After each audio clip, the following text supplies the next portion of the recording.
শোনো, তোমরা সবাই আয়রন ডোমের নাম শুনেছ। অনেকেই বলে এটা বিশ্বের সবচেয়ে স্মার্ট, সবচেয়ে শক্তিশালী আকাশ প্রতিরক্ষা ঢাল। ইসরায়েল দাবি করে তারা 90% বেশি রকেট মাঝ আকাশেই ধ্বংস করে দিতে পারে। কিন্তু প্রশ্নটা হচ্ছে, এই দাবি কি পুরো সত্যি? 2023 সালের 7 অক্টোবর হঠাৎ করে ইসরায়েলের দিকে হাজার হাজার রকেট ছুঁড়ে দেয় হামাস। সেই সময় সোশ্যাল মিডিয়ায় ভাইরাল হওয়া অনেক ভিডিওতে দেখা যায় আকাশে একসাথে অসংখ্য রকেট, আর অনেক জায়গায় সেগুলো মাটিতে পড়ছে। কিছু ক্ষেত্রে ইন্টারসেপ্টর উঠছে, কিন্তু সব রকেট থামাতে পারছে না। তাহলে কি আয়রন ডোম পুরোপুরি ব্যর্থ? না, এখানেই আসল সত্যিটা একটু আলাদা। প্রথমে বুঝে নাও আয়রন ডোম কিভাবে কাজ করে। এই সিস্টেমের 3টে মূল অংশ আছে। রাডার, একটি কম্পিউটার সিস্টেম যেটা ঠিক করে কোন রকেট বিপজ্জনক, আর ইন্টারসেপ্টর মিসাইল, যাকে বলে তামির। এই সিস্টেমটা খুবই উন্নত। এটা সব রকেট ধ্বংস করে না, শুধু সেই রকেটগুলোকে টার্গেট করে যেগুলো জনবসতিপূর্ণ এলাকায় পড়ার সম্ভাবনা থাকে। এই কারণেই 90% সাফল্য কথাটা একটু ভুলভাবে বোঝানো হয়। এই 90% মানে সব রকেট না, শুধু বিপজ্জনক রকেটগুলোর মধ্যে প্রায় 90% আটকানো হয়। এখন আসি সমস্যার জায়গায়।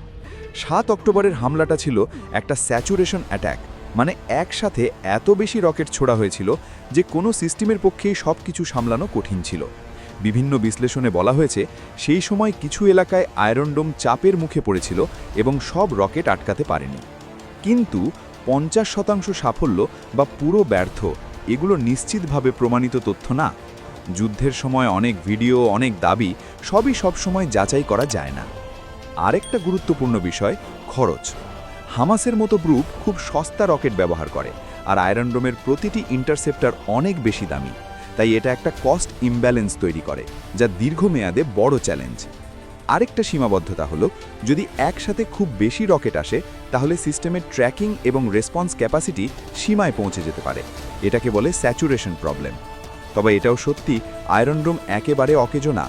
গত অনেক বছর ধরে এটা হাজার হাজার রকেট আটকাতে পেরেছে এবং অসংখ্য জীবন বাঁচিয়েছে। তাই একে পুরো ব্যর্থ বলা ভুল, আবার একে অজেয় ঢাল বলাও ঠিক না। আরেকটা ভুল ধারণা ক্লিয়ার করে দিই। আয়রন ডোম মূলত ছোট আর মাঝারি দূরত্বের রকেট থামানোর জন্য বানানো। ব্যালিস্টিক বা হাইপারসনিক মিসাইল থামানোর জন্য ইসরায়েলের অন্য সিস্টেম আছে, যেমন অ্যারো বা ডেভিডসলিং। তাই সব ধরনের মিসাইল আয়রন ডোম থামাবে, এটা সঠিক ধারণা না। এখন বড় প্রশ্ন হচ্ছে, কেন 7 অক্টোবরের মতো ঘটনা ঘটল? এটা শুধু প্রযুক্তির ব্যর্থতা না, এটা ছিল গোয়েন্দা ব্যর্থতা, প্রস্তুতির ঘাটতি আর হঠাৎ আক্রমণের ফল। কোনো ডিফেন্স সিস্টেমই 100% সুরক্ষা দিতে পারে না, বিশেষ করে যখন আক্রমণটা এত বড় স্কেলে হয়। শেষে সত্যিটা খুব সহজ, আয়রন ডোম না সম্পূর্ণ ব্যর্থ, না সম্পূর্ণ অজেয়। এটা একটা শক্তিশালী কিন্তু সীমাবদ্ধ সিস্টেম। যখন আক্রমণ সীমিত থাকে এটা খুব ভালো কাজ করে, কিন্তু যখন একসাথে হাজার রকেট আসে তখন এর উপর চাপ পড়ে, আর কিছু রকেট ভেদ করে ঢুকে যায়। আর এই বাস্তবতাই সবচেয়ে গুরুত্বপূর্ণ, কারণ যুদ্ধের ময়দানে কোনো প্রযুক্তি পারফেক্ট না। তাই শেষ প্রশ্নটা তোমাদের জন্য, যদি ভবিষ্যতে আরও বড় আক্রমণ হয় তাহলে কি কোনো প্রতিরক্ষা ব্যবস্থা পুরো দেশকে রক্ষা করতে পারবে? ভাবো, কারণ এই প্রশ্নের উত্তরটাই ভবিষ্যতের যুদ্ধের চেহারা বদলে দেবে। ভিডিওটা ভালো লাগলে লাইক দাও, শেয়ার করো, আর এমন বাস্তব ডিপ অ্যানালিসিস পেতে চ্যানেলটা সাবস্ক্রাইব করতে ভুলবে না।